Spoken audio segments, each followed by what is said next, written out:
చేతి సంఖ్యలతో సముద్రంలోకి దూకేసిన ఈ స్వాతంత్ర సమరయోధుడు వీర్ సావర్కర్, వినాయక్ సావర్కర్ దామోదర్. మహారాష్ట్రలో పుట్టాడు ఈయన. అడిగితే స్వాతంత్రం ఎప్పుడూ రాదు, పోరాడితేనే వస్తుంది అని చెప్పి నమ్మేవాడు. అందరూ మంచిగా జాబ్స్ చేసుకుంటే ఈయన మాత్రం రెవల్యూషన్ అనుకునే తిరిగేవాళ్ళు. లండన్ ఒకసారి వెళ్ళి అక్కడ ఇండియన్ స్టూడెంట్స్ని కలిసి రెవల్యూషన్ కోసం ఎక్స్ప్లెయిన్ చేశాడు. దానిపైన బుక్స్ రాసేవాడు, ప్రసంగాలు ఇచ్చేవాడు.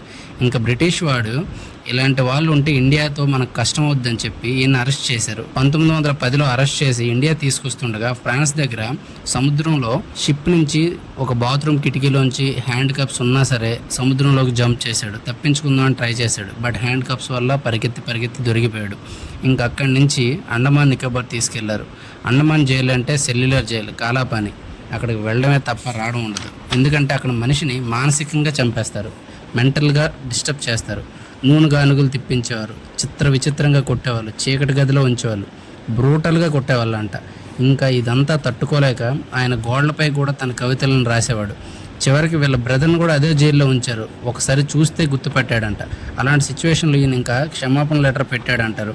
అది కూడా 2 విధాలుగా. కొంతమంది నిజంగా క్షమాపణ అడిగాడని చెప్తారు, కొంతమంది బయటకు వచ్చి మళ్ళీ విప్లవాన్ని పెంచడానికి అడుగుతున్నాడని అంటారు. బట్ అల్టిమేట్గా బయటకు వచ్చాడు. తర్వాత మాత్రం చాలా సైలెంట్ అయిపోయారు. అతను రచనలు రాసుకునేవాడు, పాలిటిక్స్లో ఇన్వాల్వ్ అయ్యేవారు. బట్ స్వాతంత్రం కోసం చాలా కష్టపడ్డారు. ఈయన కోసం మీకు ముందే తెలుసా? కామెంట్ చేయండి.